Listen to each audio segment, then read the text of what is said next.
Good morning friends. देखिए,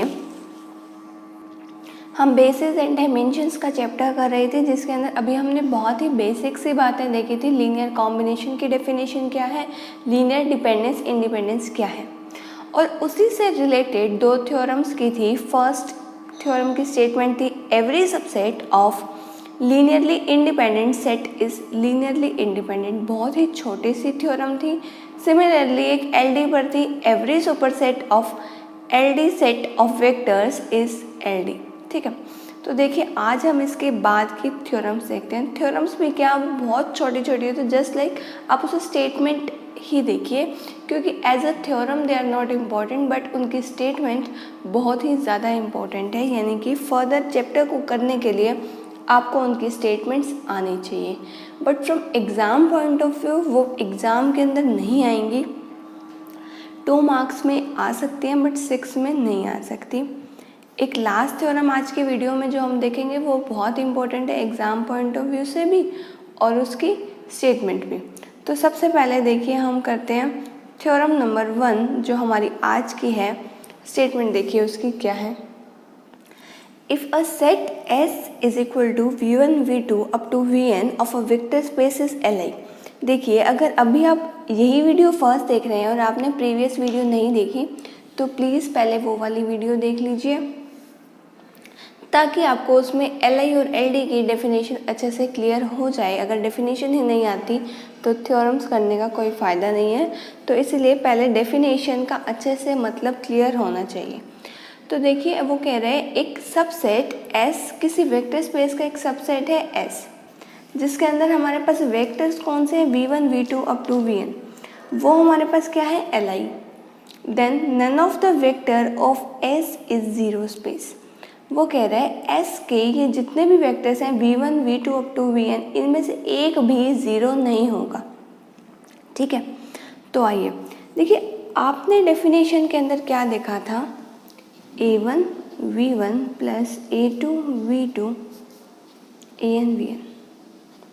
अगर मैं किसी वेक्टर स्पेस के सबसेट S को Li दिखाना चाहती हूँ तो मुझे क्या करना था कि उन वेक्टर्स के लीनियर कॉम्बिनेशन को इक्वल टू 0 और इन सभी स्केलर्स को 0 दिखाना पड़ता है। अब आम सी बात है, वो क्या कह रहे हैं कि S का कोई भी वेक्टर 0 ना हो। यानी कि एक बार हम मान लेते हैं 0 होने से फ़र्क क्या पड़ेगा। अगर देखिए V2 मैं 0 ले लेती हूँ, बाकी सारे नॉन ज़ीरो हैं, सिर्फ एक भी अगर मैंने 0 ले लिया तो मेरे पास चॉइस मिल जाएगी A2 को नॉन ज़ीरो लेने की। हमें पता है अगर इसको Li होना था तो सभी scalars A1 A2 up to An को 0 होना था, लेकिन अगर मैंने बाय चांस एक भी वेक्टर 0 ले लिया तो उसके साथ वाला स्केलर नॉन ज़ीरो हो तब भी उनका प्रोडक्ट 0 आएगा। तो कॉम्बिनेशन तो 0 बन जाएगा, लेकिन एक स्केलर जो है मेरे पास नॉन ज़ीरो आ जाएगा। और हम Ld से Li पर आए थे, कभी भी Li से Ld पर नहीं जाते, क्योंकि हमें पता है ये ट्रिवियल सॉल्यूशन तो सभी का निकलता है। हम कोशिश क्या करते हैं कि नॉन ज़ीरो वैल्यू निकल जाए। अगर सच में नॉन ज़ीरो वैल्यू हमारे पास नहीं निकलती तब के लिए हम कहते हैं कि Ld है। अब देखिए यहाँ पे तो 0 थे सारे, अब एक 0 वेक्टर के आते हमारे पास ये स्केलर नॉन ज़ीरो भी बन सकता है, क्योंकि फिर तो 0 वैल्यू रखी है नॉन ज़ीरो, इनकी प्रोडक्ट क्या आएगी 0, और बाकी भी क्या है सारे 0, तो क्या बन गया 0। तो इसीलिए देखिए इसका कोई ऐसा एज सच प्रूफ नहीं है, सिर्फ आप इसे यही दिखा सकते हो कि हमने एक 0 वेक्टर लिया। मैंने यहाँ आपको स्पेसिफिक केस V2 करके दिखा दिया। आप लिख सकते हो let VR belong to S be a 0 vector. ठीक है, अगर VR 0 वेक्टर है तो आप कैसे लिख सकते हैं, 0 into V1 plus 0 into V2 plus A into VR plus ये A है, 0 into VR plus 1 plus 0 into Vn is equal to 0। ठीक है, which shows that this combination is Ld, because ये हम अब नॉन ज़ीरो भी ले सकते हैं। ठीक है, अगर आपके पास चॉइस हो ज़ीरो या नॉन ज़ीरो कुछ भी लेने की, तो प्रायोरिटी हम नॉन ज़ीरो को देंगे, ठीक है। अगर दुनिया में ऐसा कोई नॉन ज़ीरो स्केलर ना मिले हमें जिसके लिए ये लीनियर कॉम्बिनेशन ज़ीरो वेक्टर के इक्वल आ जाए, तब हम कहते हैं LI, अदरवाइज LD। तो इस थ्योरम के अंदर मैंने आपको क्या दिखाया कि अगर S में जितने भी वेक्टर्स हैं उनमें से मेरे पास एक भी वेक्टर ज़ीरो आ गया, तो मेरे पास वो जो कॉम्बिनेशन है वो LD बन जाएगा LI की बजाय, ठीक है। तो चलिए ऐसे ही कुछ नेक्स्ट थ्योरम है वो देखते हैं। देखिए, a set which contain the null vector 0 is LD। Next theorem की स्टेटमेंट है, कोई भी एक ऐसा set which contain 0 vector is LD। ये प्रीवियस वीडियो से रिलेटेड ही है। देखिए, अगर सेट ऑफ वेक्टर्स है, ठीक है, V1 V2 up to Vn है, इसके अंदर एक भी अगर इसमें से मेरे पास ज़ीरो हो गया, मान लीजिए V2 ज़ीरो, या फिर यहाँ पर एक मैंने VR लिया VR ज़ीरो, तो A1 V1 plus A2 V2 AR VR AN VN is equal to zero के अंदर अगर मेरे पास एक भी ज़ीरो वेक्टर मिल गया, तो इसके साथ वाला मैं नॉन ज़ीरो ले सकती हूँ। अगर एक भी स्केलर नॉन ज़ीरो आ गया, देखिए वेक्टर की वजह से हम स्केलर नॉन ज़ीरो ले सकते हैं, ठीक है। और प्रायोरिटी हम ज़ीरो से पहले नॉन ज़ीरो को देते हैं, क्योंकि ज़ीरो तो सभी का कॉम्बिनेशन बन रहा है। ऐसे तो सारे के सारे सेट दुनिया में क्या बन जाएंगे हमारे पास, LI, लेकिन हम पहले नॉन ज़ीरो देखते हैं। अगर हमें दुनिया का कोई भी स्केलर कॉम्बिनेशन ऐसा नॉन ज़ीरो नहीं मिल रहे जिसके अंदर सारे के सारे वेक्टर्स यानी कि नॉट ऑल ज़ीरो हों, यानी कि जो हमने स्केलर्स लिए A1 A2 up to AN, अगर इनमें से एक भी हमें नॉन ज़ीरो लेकर हमें ऐसा कॉम्बिनेशन मिल जाता है तो हम पहले वही लेंगे, क्योंकि ज़ीरो तो सबका ही कॉम्बिनेशन है। तो ज़ीरो को हम फर्स्ट प्रायोरिटी पे नहीं रखते। तो देखिए, अगर मेरे पास इनमें से वो कह रहे हैं एक भी नल वेक्टर ज़ीरो मिल गया, एक ज़ीरो मिलते ही एक स्केलर नॉन ज़ीरो, एक स्केलर नॉन ज़ीरो आते ही ये सारे ज़ीरो नहीं होंगे, यानी कि एक ऐसा मिल जाएगा जो नॉन ज़ीरो होगा। डेट्स वाई हम क्या कह सकते हैं, वो LD बन जाएगा, ठीक है। चलिए अब नेक्स्ट थ्योरम की स्टेटमेंट की ओर चलते हैं। अब नेक्स्ट थ्योरम की स्टेटमेंट है, if a vector V is LC linear combination of the set of n vector. देखिए, अगर एक वेक्टर V इनके लीनियर कॉम्बिनेशन में लिखा जा सकता है, डेट इज़ इस लाइन से ये क्या कह रहे हैं, V can be written as A1 V1 A2 V2 up to AN VN। Then the set of vectors V1 V2 up to VN। देखिए, एक और सेट ऑफ वेक्टर्स जिसमें VN तक तो है, इतना सेट तो है, प्लस में V को भी ऐड कर दिया, फॉर्म LD सेट, ठीक है। तो देखिए, इसने हमें सिर्फ इतना कहा है, अगर एक vector V can be written as linear combination of these vectors, अगर इसी में ये वेक्टर हम इंक्लूड कर दें तो हमारे पास क्या बन जाएगा, LD सेट। बहुत इजी है प्रूफ करना, कुछ भी नहीं है, आपको साफ दिख रहा है हमें क्या करना है। हमें क्या करना होता है, जब भी हम LD LI प्रूफ करते हैं, राइट हैंड साइड पे ज़ीरो, तो राइट हैंड साइड पे आप कर दीजिए ज़ीरो। एक बार मैं इसको रिवर्स करके लिख रही हूँ ताकि आपको अच्छे से क्लियर हो जाए।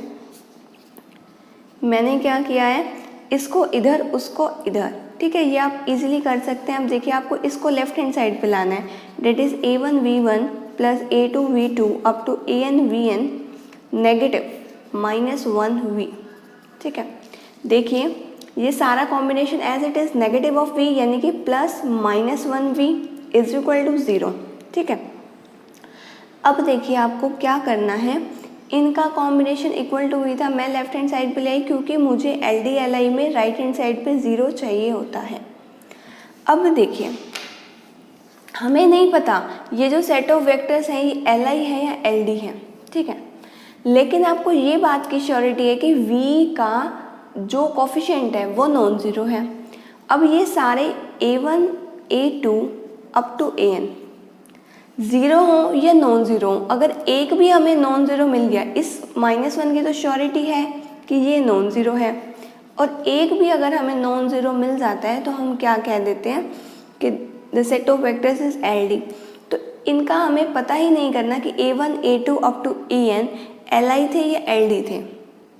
ठीक है, मान लो ये LI थे तो ये सारे ज़ीरो और ये एक नॉन ज़ीरो, तो ये क्या बन गया LD। मान लीजिए ये LD थे तब तो ये इनमें से एक नॉन ज़ीरो मिल जाएगा और एक ये नॉन ज़ीरो। ठीक है, तो हमें पता ही नहीं करना ये LI है या LD, सिर्फ हमें एक काम करना है कि सिंपली हमें A1 A2 up to AN की बात ना करके हमें इसको -1 को नॉट इक्वल टू 0 दिखाकर, क्योंकि -1 is not equal to 0, so the set of vectors is LD, simply आपको ये लिख देना है। ठीक है, तो ये थ्योरम बहुत छोटी सी थी, ये रिजल्ट बहुत काम आएगा, इसको बेशक आप वेरी वेरी इंपॉर्टेंट लिख लीजिए। ठीक है, बहुत ज़्यादा काम आएगा आगे CSIR नेट में भी और इवन इस सेमेस्टर में भी बहुत ही ज़्यादा। ठीक है, तो देखिए ये रिज़ल्ट क्या था कि अगर एक वेक्टर किन्हीं वेक्टर के लीनियर कॉम्बिनेशन में लिखा जा रहा है, उस सेट में उसी वेक्टर को ऐड कर दें हम साथ में, जैसे कि मैंने इस पर V भी लिख दिया,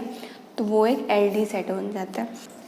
तो देखिए इस थ्योरम की स्टेटमेंट है, if a set of n+1 vectors V1 V2 Vn up to V, देखिए Vn वेक्टर्स प्लस एक और वेक्टर है V, ये सारे LD हैं और ये जो Vn तक मेंबर्स हैं ये LI हैं। ठीक है, then V is linear combination of V1 V2 Vn। देखिए आपने प्रीवियस थ्योरम के अंदर क्या देखा था कि अगर V can be expressed as linear combination of vectors V1 V2 up to Vn, that is V can be written as A1 V1 plus A2 V2 up to AN Vn, और अगर हम उसी सेट ऑफ वेक्टर्स के अंदर V को add कर दें तो वो बन जाता है LD, वेदर ये LI हो या LD हो हमें फ़र्क नहीं पड़ता था। तो अब देखिए इस थ्योरम के अंदर आपको क्या करना है, दिया हुआ है कि V को इंक्लूड करने के बाद वो सेट LD है, V को बिना इंक्लूड किए वो सेट LI है, और हमें क्या प्रूव करना है, V is linear combination of V1 V2 up to Vn। ठीक है, तो देखिए कैसे, देखिए अब हमें क्या दिया हुआ है कि ये जो सेट है ये LD सेट है। ठीक है, ये ऑलरेडी गिवन है। LD से हम क्या कंक्लूजन निकाल सकते हैं, A1 V1 plus A2 V2 up to AN Vn plus AV is equal to 0, यानी कि इनका लीनियर कॉम्बिनेशन अगर मैं इक्वल टू 0 वेक्टर रखूं तो मेरे पास क्या आएगा, तो मेरे पास आएगा देन A1 A2 AN और A नॉट ऑल 0, क्योंकि देखिए अगर ये सारे 0 होते तो तब तो ये LI बन जाता, लेकिन दिया क्या हुआ ये LD है। LD है तो इसका मतलब क्या है, ये जो सारे स्केलर्स मैंने यहाँ लिख दिए A1 A2 AN और A, ठीक है, AN A2 up to AN और A, इनमें से एक ना एक नॉन ज़ीरो ज़रूर है, नॉट ऑल 0। ठीक है, तो हम केस क्या ले रहे हैं, एक बार तो हमने केस लिया कि A नॉट इक्वल टू 0 और एक बार A 0, बाकियों की अभी हम डिस्कशन नहीं कर रहे। देखिए अगर A 0 है तो इनमें से कोई एक नॉन ज़ीरो मिल जाएगा, और अगर A नॉन ज़ीरो है तो इनमें से कोई 0 मिल जाएगा, तो फिर ये बेशक सारे 0 हों तब भी हमें फ़र्क नहीं पड़ता। तो केस 1 में देखिए हम क्या कर रहे हैं, if A not equal to 0, ठीक है, इसको अगर मैं इक्वेशन 1 मान लूँ, पहला केस में क्या मान रही हूँ, ये नॉट इक्वल टू 0 है। ठीक है, ये नॉन ज़ीरो है, तो यहीं से आप इक्वेशन 1 से देखिए, इसी को मैं क्या लिख सकती हूँ, AV can be written as -A1 V1 -A2 V2 -AN Vn। A non zero लिया, A नॉन ज़ीरो लेने के बाद इक्वेशन 1 में ये चीज़ मैंने यही रखी, बाकी सबको उस साइड जाएंगे तो नेगेटिव के। ठीक है, अब A नॉन ज़ीरो है तो आप A से डिवाइड भी कर सकते हैं क्योंकि A एक स्केलर है, plus minus of A2A V2 plus minus of AN A upon में Vn।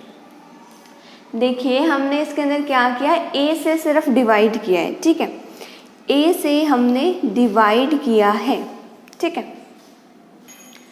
अब ये स्केलर, ये स्केलर, ये स्केलर, यहाँ पर आप इसको एक और काम भी कर सकते हैं, B1 V1 plus B2 V2 ये करेंगे आप ये वाला स्टेप तब भी ठीक है, नहीं करते तब भी ठीक है, क्योंकि स्केलर अपॉन स्केलर स्केलर हमें पता है। आप नाम भी दे सकते हैं, where b1 is equal to minus a1/a, और b2 हमने क्या लिया, b3 हमने क्या लिया, bn हमने क्या लिया, ठीक है। या फिर आप ऐसे भी कर सकते हैं, डायरेक्टली इसी स्टेटमेंट के बाद ही लिख सकते हैं। आपको दिख ही रहा है v को हमने v1 v2 vn के लीनियर कॉम्बिनेशन में लिख दिया है, ठीक है। और यही चीज़ हमें इसके अंदर प्रूफ करके दिखानी है कि अगर वो सेट LD है तो V can be written as linear combination of these vectors, ठीक है। ये भी लीनियर कॉम्बिनेशन ही बन रहा है और ये भी लीनियर कॉम्बिनेशन ही बन रहा है, बस मैंने इसके अंदर इनकी वैल्यूज b1 b2 पुट कर दी ताकि ये जो फ्रैक्शन में हमें इस इक्वेशन के अंदर ना दिखे, लेकिन ठीक दोनों ही हैं, ठीक है। तो पहले मैंने केस कौन सा लिया, a नॉट इक्वल टू 0 में, और दिखा दिया आपको कि v is linear combination of these vectors. अब मैं लूँगी a इक्वल टू 0 और उस केस में भी मैं दिखा दूँगी v is linear combination of these vectors. अब जैसा मैंने आपको कहा था मैंने वही लिया है, a को 0 ले लिया, ठीक है। तो इक्वेशन 1 के अंदर a 0 है, ठीक है। तो मैं क्या लिख सकती हूँ, इक्वेशन 1 मेरे पास बन जाएगी a1 v1 plus a2 v2 up to an vn is equal to 0, ठीक है। ये मैंने कैसे लिखा, क्योंकि इक्वेशन 1 के अंदर अगर a 0 है तो a into V is also 0, ठीक है। तो equation 1 can be written as this, ठीक है। अब आपके पास ये v1 v2 up to vn का लीनियर कॉम्बिनेशन ऑलरेडी देखिए क्वेश्चन में दिया हुआ है कि ये Li सेट है, यानी कि ये सारे स्केलर्स क्या हैं हमारे पास 0। Li दिया होता है जब हमें, तो हम यही तो लिखते हैं ना कि v1 v2 up to vn का लीनियर कॉम्बिनेशन इक्वल टू 0 रखें तो वो सारे स्केलर्स क्या आ जाएंगे 0। हमें ऑलरेडी ये चीज़ तो क्वेश्चन में दी हुई है कि v1 v2 up to vn Li set है, तो Li सेट का यूज़ करते हुए हमने कह दिया कि ये सारे स्केलर्स 0 आ गए, ठीक है। अब देखिए आप एक बार ध्यान से, आपके पास क्या दिया हुआ है, a इक्वल टू 0 आपने लिया सेकेंड केस के अंदर, a इक्वल टू 0 लिया तो आप इक्वेशन 1 को ऐसे लिख सकते हैं। आपने क्या किया है, सिर्फ यहाँ तक एज इट इज़ सेम लिख कर a into V 0 into something is equal to 0, तो उसको मैंने लिखा ही नहीं क्योंकि वो 0 बन गया, तो इक्वल टू आ गया 0 वेक्टर, ठीक है। अब ये सेट ऑफ वेक्टर्स तो हमारे पास क्या दिया हुआ है Li, यानी कि सारे स्केलर्स क्या होंगे 0। लेकिन आप देखिए क्या सारे स्केलर 0 हो सकते हैं, क्योंकि a1 a2 up to an तो मैं 0 कह रही हूँ यहाँ से, और a इक्वल टू 0 मैंने इस केस में मान रखा है। सारे ही स्केलर्स अगर 0 हो गए तो फिर तो ये पूरा सेट भी तो Li बन जाएगा, लेकिन ये LD दिया हुआ है, तो इनमें से one of them must be non 0, ठीक है। पर ये तो क्या बन गई, कॉन्ट्राडिक्शन टू दिस फैक्ट, ठीक है। तो इस केस के अंदर हमारे पास कॉन्ट्राडिक्शन आ रही है, a को 0 हम नहीं ले पा रहे क्योंकि a को 0 लेते ही हमारे पास ये सेट पूरे के पूरे ये सारे ही स्केलर्स क्या बन जाएंगे 0, ठीक है। क्योंकि ये जो बचा हुआ सेट है वो ऑलरेडी Li दिया हुआ है, लेकिन ये 0 बन नहीं सकते, क्योंकि अगर ये भी 0 बन गए और a भी 0 बन गया तो हमारा ये जो सेट है ये LD ना रहकर Li बन जाएगा, क्योंकि Li कब बनता है जब सारे स्केलर 0 हों। तो Li बन नहीं सकता क्योंकि क्वेश्चन में ये तो गिवन ही है कि LD है, तो LD है तो this contradicts the fact that a equal to 0, so a is non 0, ठीक है। हमारे पास a नॉन 0 आ गया। a नॉन 0 वाले केस पर जाइए, वहाँ तो हम ऑलरेडी प्रूव कर चुके हैं that this is linear combination of that v is linear combination of these vectors v1 v2 up to vn, ठीक है। तो हमने बहुत इजी सा काम किया, थोड़ी सी थ्योरम लंबी थी बट कुछ भी नहीं था। एक बार a नॉन 0 लो, एक बार a 0 लो, नॉन 0 में दिखा दो v is linear combination of v1 v2 up to vn, और जब हमने a 0 लिया तो कॉन्ट्राडिक्शन दिखा दी कि a 0 आ ही नहीं सकता, that's why a is non 0, ठीक है। तो अब लास्ट थ्योरम पर चलते हैं, last and most important of these theorems, because देखिए अगर 6 मार्क्स के आपके पास आएगी तो अब जो मैं थ्योरम आपको करवाने जा रही हूँ वही आ सकती है। अभी तक की कोई भी थ्योरम 6 मार्क्स के अकॉर्डिंग इम्पॉर्टेंट नहीं है। थ्योरम की स्टेटमेंट सभी की बहुत ज़्यादा इंपॉर्टेंट थी, लेकिन थ्योरम का प्रूफ अब जो मैं करवाऊंगी उसका बहुत ज़्यादा इंपॉर्टेंट है, तो ध्यान से देखिएगा उस प्रूफ को। थ्योरम की स्टेटमेंट है the set of non zero vectors v1 v2 up to vn, यानी कि एक बात तो यहाँ पर कह दी कि v1 v2 up to vn में ये सारे के सारे वेक्टर्स हैं हमारे पास non zero of a vector space vf is LD। ठीक है, इन सारे जो वेक्टर्स हैं इनका लीनियर कॉम्बिनेशन इक्वल टू 0 रखें तो एक ना एक स्केलर नॉन ज़ीरो आएगा, क्योंकि LD का मतलब तो यही होता है, जहाँ पर भी LD का मतलब LD आ जाए या LI आ जाए तो डायरेक्टली एक बार तो माइंड में सोच लीजिए कि इस थ्योरम के अंदर अगर लीनियर कॉम्बिनेशन इक्वल टू 0 रख दूँ तो स्केलर 0 आएंगे या नॉन ज़ीरो। 0 तब आएंगे जब LD आ जाए, LI आ जाए, और नॉन ज़ीरो तब आएंगे जब LD आ जाए। ठीक है, if and only if one of the vectors VR, अगर Vn से देखिए ये जो R है ये 2 से n तक वेरी कर रहा है, V2 V3 up to Vn तक इसकी वैल्यू वेरी कर रही है। If and only if one of the vectors VR is a linear combination of preceding vectors, अगर इनमें से एक भी वेक्टर बाकी के वेक्टर्स का लीनियर कॉम्बिनेशन है, V2 V3 up to Vn में से एक भी वेक्टर्स बाकी के वेक्टर का लीनियर कॉम्बिनेशन है, तभी ये बात ट्रू है।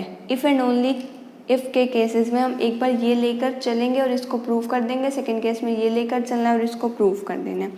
सबसे पहले जो बात पहले दी हुई है उसी को ही हम लेकर चल रहे हैं, that these vectors is LD, ये सारे वेक्टर्स हम LD लेकर चल रहे हैं और प्रूफ क्या कर देंगे कि VR कोई एक वेक्टर है जिसमें R की वैल्यू 2 से n तक लाई कर रही है। This can be written as linear combination of its preceding vector, यानी कि अगर VR लिया है तो वो V1 V2 up to VR minus 1 के लीनियर कॉम्बिनेशन में लिखा जाएगा। तो चलिए प्रूफ की हम स्टार्टिंग करते हैं। लेनी क्या है, पहले वाली चीज़, बहुत इजी प्रूफ है अगर आप साथ साथ समझते जाएंगे तो। Let the set of vectors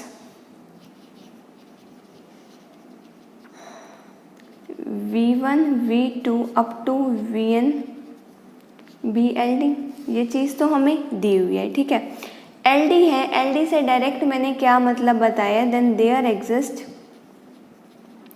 कि एक ना एक स्केलर नॉन ज़ीरो ज़रूर होगा, देन देयर एग्जिस्ट स्केलर्स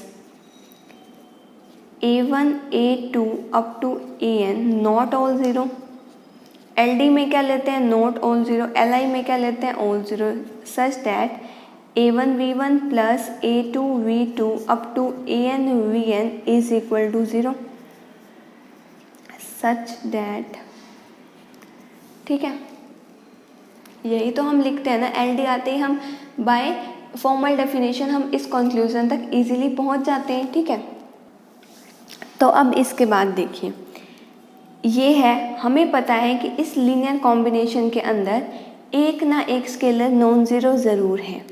क्या पता वो A1 नॉन ज़ीरो, क्या पता A2 नॉन ज़ीरो, क्या पता AR नॉन ज़ीरो, और R की वैल्यू तो क्या आ सकती है, R की वैल्यू तो n तक कुछ भी आ सकती है, 2 to n है। ठीक है, तो मैंने क्या मान लिया, let R be the largest integer, R सबसे बड़ा ऐसा इंटीजर है such that AR is not equal to 0। ठीक है, क्योंकि मैंने LD की डेफिनेशन से क्या कहा, एक स्केलर तो ज़रूर नॉन ज़ीरो है, मैं कह रही हूँ एक से ज़्यादा भी हो सकते हैं नॉन ज़ीरो तो, लेकिन जो सबसे लार्जेस्ट यानी कि A1 A2 A3 A4 A5 A6 up to AN, इनमें से जो सबसे लार्जेस्ट नॉन ज़ीरो है वो है AR। R can very from 2 to n। ठीक है, तो अगर AR हमारे पास नॉन ज़ीरो सबसे लार्जेस्ट है, यानी कि AR के बाद ना तो AR प्लस 1 ज़ीरो आ सकता है ना AR प्लस 2, यानी कि AR plus 1 is equal to AR plus 2 is equal to AN। AR plus 1 से लेकर AN तक सारे के सारे हमारे पास स्केलर्स क्या होंगे, 0। अब देखिए, प्रूफ तक पहुंचने के लिए हम दो केसेस ले रहे हैं। केस 1 में मैं R को 1 ले रही हूँ, if R is equal to 1, तब रिजल्ट क्या आएगा, और एक बार r ग्रेटर देन 1 लेने पर हमारे पास क्या रिजल्ट आएगा। तो सबसे पहले देखिए r 1 लेने पर क्या आएगा। देखिए आपके पास ये जो था ये इक्वेशन 1 थी और ये इक्वेशन 2 थी। चलिए पुट करते हैं इक्वेशन 2 के अंदर r1, r की value 1, 1 + 1 2, a2 = a3 up to an, ये सारे क्या आ जाएंगे मेरे पास 0। ठीक है, क्योंकि मैंने r को 1 लिया, मैं आपको दोनों ही केस दिखा रही हूँ 1 और ग्रेटर देन 1 पर, और आपको अभी ये भी क्लियर हो जाएगा कि हमने 1 पे ही डिवाइड क्यों किया, यानी कि 1 ग्रेटर देन 1 ही क्यों लिया, क्योंकि ये जो इंटरवल है ना r, ये 2 से n पर था।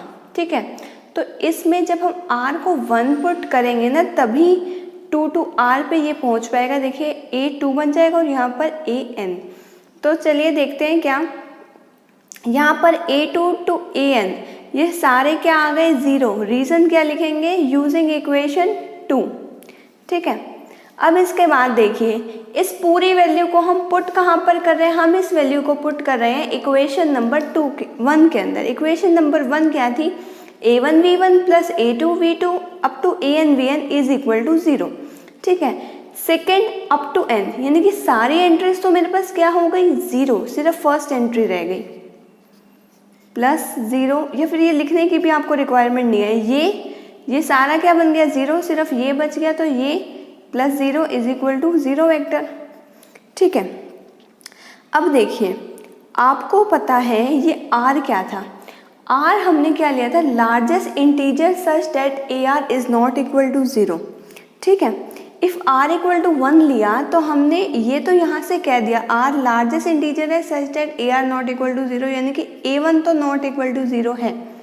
ठीक है, a1 v1 का प्रोडक्ट 0 है, जहाँ पर a1 नॉन ज़ीरो है तो ज़रूर क्या आएगा v1 0। ठीक है, a1 यहाँ लिख भी सकते हैं आप, a1 not equal to 0 by hypothesis. ठीक है, आपका रिजल्ट कहाँ तक पहुँच गया, v1 = 0। ठीक है, लेकिन v1 = 0, क्या ये बात पॉसिबल हो सकती है, नहीं हो सकती। क्यों, क्योंकि आपके पास दिया हुआ है the set of non zero vectors v1 v2 up to vn। Already question के अंदर दिया हुआ था v1 v2 up to vn सारे नॉन ज़ीरो है, लेकिन आप तो क्या कह रहे हो कि v1 0 है, तो this contradicts the given fact.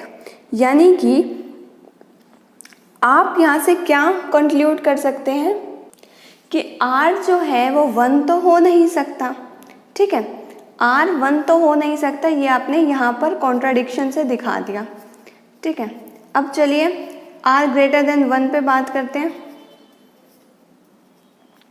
क्योंकि यहाँ पर देखिए ये r की वैल्यू 2 से n पर दिखा रहा था, 1 से n पर नहीं, इसीलिए हमने ये चीज़ दिखाई सबसे पहले तो कि r 1 क्यों नहीं है। r 1 लेते ही हमारे पास कॉन्ट्राडिक्शन आ रही थी, इसीलिए हमने r को 1 नहीं लिया। चलिए अब डिस्कशन करते हैं r ग्रेटर देन 1 के बारे में। देखिए जैसे ही मैंने r ग्रेटर देन 1 लिया, यहाँ से आप क्या कंक्लूजन निकालेंगे, देखिए इक्वेशन नंबर 1 से मैं कुछ कंक्लूजन निकाल रही हूँ। देखिए a1 v1 + a2 v2 AR VR, क्योंकि r क्या है, largest integer such that AR is not equal to 0। तो एक बार पहले तो मैं इसको r में ब्रेक कर रही हूँ ताकि आपको एटलीस्ट ये तो पता चल जाए कि r n से कहीं ना कहीं छोटा ही है।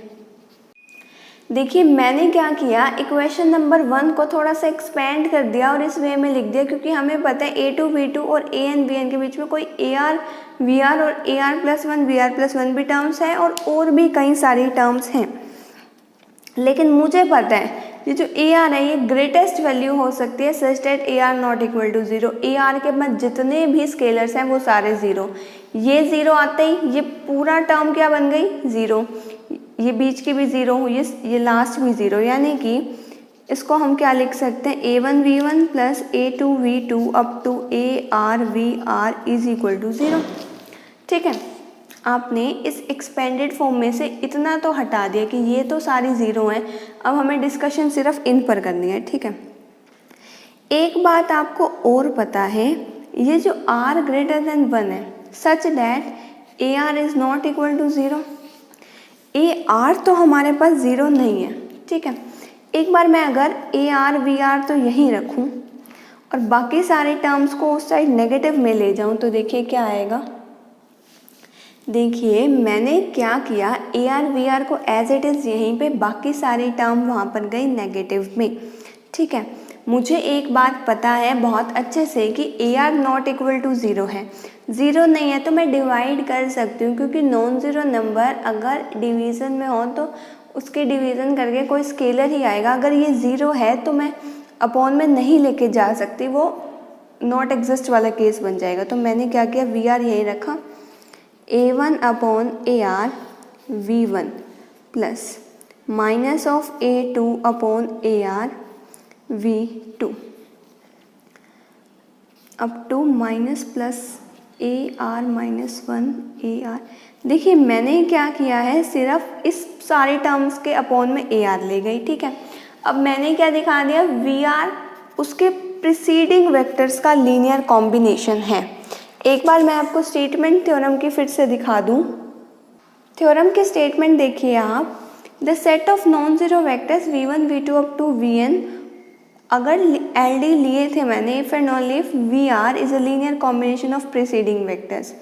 यहाँ पर मैं प्रूफ क्या कर रही थी कि R1 नहीं आएगा। R1 वाले केस में मैं आपको ऑलरेडी कॉन्ट्राडिक्शन दिखा चुकी हूँ, और R ग्रेटर देन 1 पे ये चीज़ ट्रू है कि मैंने VR वेक्टर उसके प्रीसीडिंग वेक्टर्स के लीनियर कॉम्बिनेशन के अंदर लिख दिया, और यही मुझे इस थ्योरम के अंदर करके दिखाना था। इफ़ एंड ओनली इफ का केस था, एक पार्ट तो प्रूफ। अब अपोजिट वाले पार्ट पे चलते हैं। अब ये नीचे वाली चीज़ हमें लेकर चलनी है और प्रूफ क्या करना है, that the set is LD, ठीक है।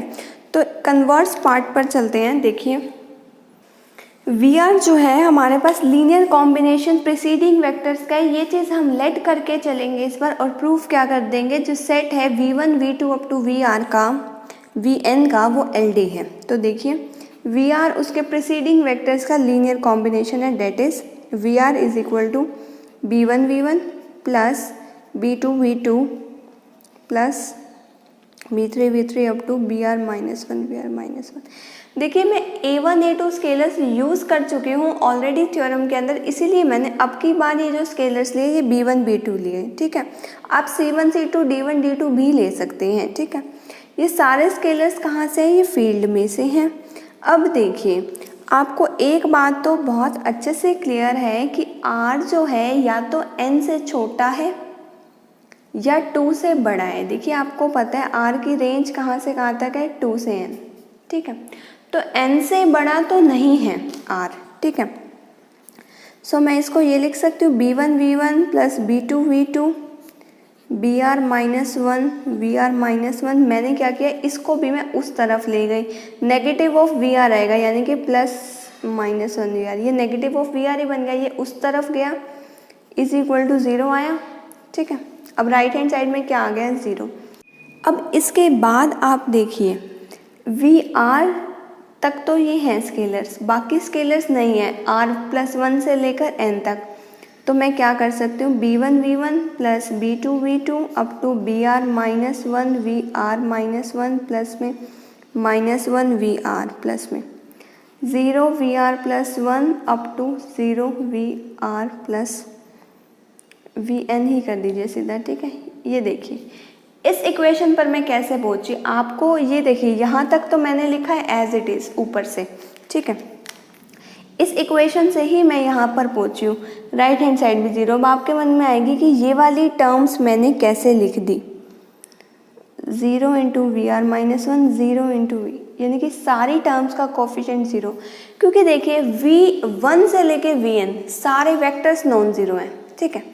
तो वेक्टर तो मैं एक भी 0 यूज़ कर नहीं सकती, उनके स्केलर ही जो उनका कोफिशिएंट है स्केलर, उन्हीं को 0 कर सकती हूँ ताकि ये कॉम्बिनेशन 0 आ जाए, ठीक है। क्योंकि इस इक्वेशन के अंदर ये कॉम्बिनेशन नहीं था, ठीक है। अब देखिए अगर मैं इसको और सिंप्लीफाई करके लिख सकूँ तो मैं ये लिख सकती हूँ C1 V1 plus C2 V2 up to CN VN is equal to 0। अब देखिए इस स्टेप में मैंने क्या किया, इस स्टेप में मैंने क्या किया, सिर्फ कोफिशिएंट को रिप्लेस किया है। यानी कि इसी लीनियर कॉम्बिनेशन के अंदर इन दोनों को अगर मैं इक्वेट करूँ तो सिर्फ डिफरेंस ही आएगा, C1 की वैल्यू B1 के इक्वल, C2 B2 के इक्वल, अप टू देखिए VR का कोफिशिएंट यानी कि CR-1 के इक्वल, और बाकी के coefficient CR+1 is equal to CR+2 up to CN is equal to 0। मैंने क्या किया, C1 B1 के इक्वल है, C2 B2 के इक्वल है, CR मैं यहाँ इन दोनों से कंपेयर कर सकती हूँ, -1 के इक्वल आएगा और बाकी के कोफिशिएंट आएंगे 0। ठीक है, अब देखिए मुझे प्रूफ क्या करना है, मुझे पहुँचना कहाँ तक है, LD तक। इनमें से देखिए ये वैल्यू ज़ीरोज़ हैं, ये अननोन है B1 B2, अभी हम कुछ कह नहीं सकते, लेकिन एक वैल्यू हमें पता है, CR तो ज़रूर क्या है, -1 यानी कि CR तो क्या है, नॉट इक्वल टू 0। एक भी स्केलर लीनियर कॉम्बिनेशन के अंदर जब मैं उस लीनियर कॉम्बिनेशन को इक्वल टू 0 रखूं और मेरे पास अगर एक भी स्केलर नॉन ज़ीरो मिल जाता है तो डायरेक्टली मैं डेफिनेशन से क्या कह सकती हूँ, वो LD है। मैंने एक स्केलर तो क्या दिखा दिया, नॉन ज़ीरो, बाकियों की अभी मुझे कोई गारंटी नहीं है, मुझे श्योरिटी नहीं है, मुझे पता ही नहीं है कि बाकी ज़ीरो है या नॉन ज़ीरो। ठीक है, तो एक मैंने क्या दिखा दिया, नॉन ज़ीरो, ये सारे ज़ीरो, इनका पता नहीं है, तो मैं क्या कह सकती हूँ कि V1 V2 up to VN is LD, क्योंकि LD दिखाने के लिए अगर मैं एक भी स्केलर नॉन ज़ीरो दिखा दूँ तो मेरा काम बन जाता है, और मैं यहाँ CR को नॉन ज़ीरो दिखा चुकी हूँ। अब मुझे फ़र्क नहीं पड़ता कि मेरे पास C1 C2 up to CR-1 unknown है। ठीक है, तो इस थ्योरम में बस इतना ही था। इफ़ एंड ओनली इफ की सिचुएशन थी तो आपको एक चीज़ लेकर चलनी थी, दूसरी को प्रूव करके दिखाना था, और एक बार दूसरी लेकर चलनी थी और पहली वाली को प्रूव करके दिखाना था। पहले भी हम इफ़ एंड ओनली इफ के केसेस में यही करते आए हैं। तो यहाँ पर हमारी लीनियर डिपेंडेंस इंडिपेंडेंस की और लीनियर कॉम्बिनेशन से रिलेटेड थ्योरम्स ख़त्म। सबसे इम्पोर्टेंट थ्योरम ये वाली थी, ये एग्ज़ाम में आ भी सकती है। बाकी की थ्योरम्स की स्टेटमेंट काफ़ी इम्पोर्टेंट थी, तो आप उन पर ज़्यादा फोकस ना करके इस थ्योरम पर फोकस कीजिएगा एग्ज़ाम के लिए। So thank you so much for watching my video. आपको इस वीडियो के अंदर कोई भी डाउट हो तो you can ask me in comment section. Next video के अंदर हम इसी से रिलेटेड कुछ एग्जाम्पल्स देखेंगे ताकि हम कंसेप्ट को और अच्छे से क्लियर कर पाएँ। सो आज यहीं तक। Have a nice day.